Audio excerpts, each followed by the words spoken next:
3, please. Thank you, Presiding Officer. I want to start at the outset by stating there is a consensus in this debate this afternoon. The Labour Party shares the ambition for Scotland to be the best place in the world to grow up. The aspiration is one which I am sure that everyone in the Chamber will share. We all want our children and grandchildren to have a childhood that is safe, nurturing and enlightening.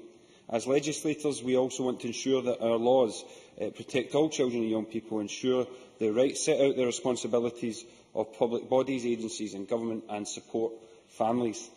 As I have said a number of times, we will support and work with the Scottish Government when they are doing things right, and challenge them when we believe they could be doing more. It is right that parties work together to create better life chances for our children. But we need to make sure the rhetoric is turned into reality. Everything in the garden is not rosy, and in spite of the somewhat self-congratulatory tone in the motion, we won't vote against it because we do agree with a lot of the Government strategies in terms of early intervention, prevention and multi-agency working, and we will offer constructive suggestions on what more can be done. We enthusiastically believe that strategies like Getting It Right for Every Child are an effective way for agencies to work together in the best interests of the child, and with parents to plan collegiately for the best future of individual children. We welcome the recognition that comprehensive implementation of Getting It Right for Every Child needs funds for staff training if it is to work effectively. We know that some authorities are at a more advanced stage than others in the implementation of GIRFEC as a standard practice. We also recognise the need for teachers to be trained as they are staff group who have day-to-day contact with children. However, I am hearing concerns that a one-off two-day training event belies their need for an ongoing training in the sector.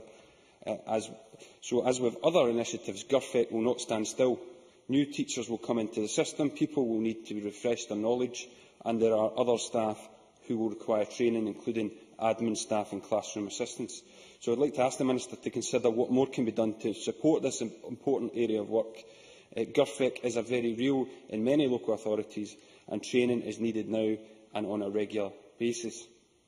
There are a number of other points I would like to put to the Minister in terms of the provision to have a named person in the Children and Young People Bill. In terms of the proposed role of teachers, can we get further information on how this will be divided in a school? Will class teachers in primary schools be responsible for all children within their class? As well as the issue of high pupil-teacher ratios, there is also a problem of school holidays. Will teachers be expected to maintain their named person duties during these periods, and if not, who will take it on? I would also welcome further details from the Minister on these points and the role of a named person generally. In health, as in education across services, we need to make sure we are meeting the needs of our children. I know Liz Smith's amendment talks today about health visitors. There are specific issues regarding health visitors in need of clarification, particularly regarding the proposed role in the Children and Young People Bill as the named person until a child reaches the age of 5.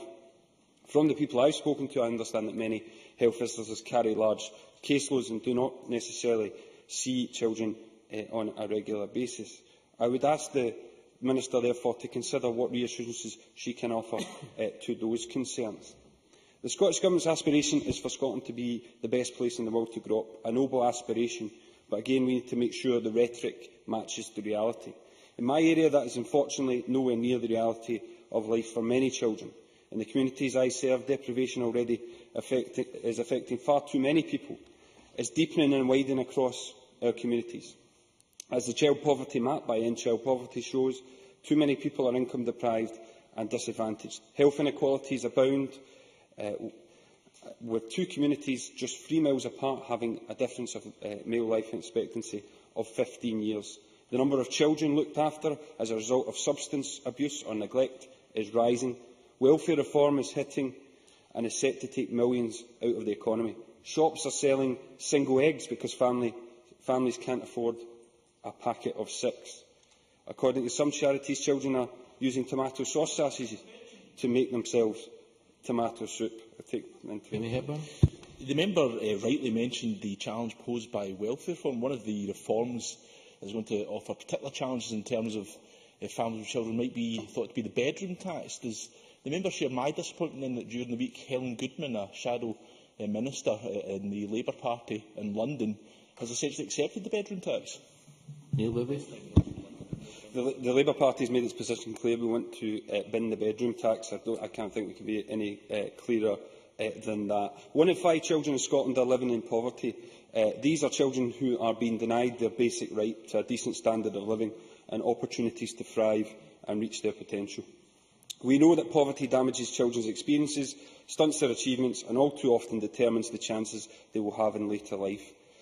We know to support vulnerable children, we need to re-look at our priorities and support vulnerable families. There will of course be concerns over welfare reform from the UK Government, but as the Joseph Rowntree Foundation report tells us, as Drew Smith says, we need to focus here on what we can do to help vulnerable families with education, health, housing and childcare. In terms of childcare, the Labour Party, the party that introduced free entitlement to early education as a matter of urgency in 1997, again welcomes the Scottish Government's proposed increase to entitlement to free early education to 600 hours. We welcome it, but we would like to have seen it much sooner. This will make a difference, but as I have said before in this chamber, we won't solve the childcare problems of 2013 with a 6-year-old policy, a policy that is still not being implemented and a policy that will not be implemented until 2014 at the earliest. The reality is we need a model of childcare now in which costs are reasonable and under which parents know that their children are well cared for and receive high-quality care.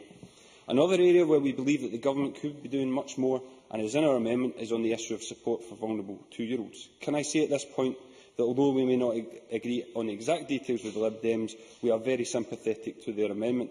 While welcoming the increase in hours and extension to some 2-year-olds, the Labour Party believes the Scottish Government has been lacking in ambition. The proposed Children and Young People Bill only guarantees provision to look after children who are 2. Many of these children will already be in nursery. Estimates suggest that no more than 800 2-year-olds will actually be affected. In England, over 250,000, or 40% of all 2-year-olds, will have a place by 2014. I have heard the First Minister state that he won't increase this guarantee for 2-year-olds in Scotland because in England they are increasing staff-child ratios. I am sorry, but is this Government really saying it can't increase early learning care for 2-year-olds without changing staff ratios? Yes, certainly. I'm interested to know why you never brought an amendment to the budget, and furthermore, what plans within the kind of devolved budget that we have would you like to see cut in order to fund it? Your budget in its entirety was inadequate, and we certainly would want to see more investment in terms of prioritising investment in early years in the future. I have also heard the First Minister state the Scottish Government will invest additionally in early learning and care because the Scottish Government is investing in family nurse partnerships. Instead, why does it have to be a choice between the two?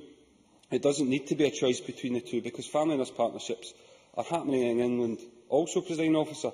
In fact, they were introduced by Labour in 2006, and the pilot 7 years ago reached 6,000 people in England. I understand the recent pilots here in Scotland enrolled just 148 young women, and I would be keen to know how many people will be benefiting from that. So therefore, along with a number of children's charities, I would urge the Minister and the Government to consider extending proposed support for vulnerable 2-year-olds. As I said at the beginning of my speech, the Labour Party shares the aspiration and ambition to make Scotland the best place to grow up in the world. Our amendment makes clear that we need additional effort and investment to support children in poverty. We have made a number of constructive suggestions that we believe the Government needs to take on board if progress is going to be made in turning rhetoric into reality, and I move the amendment in my name. Many thanks.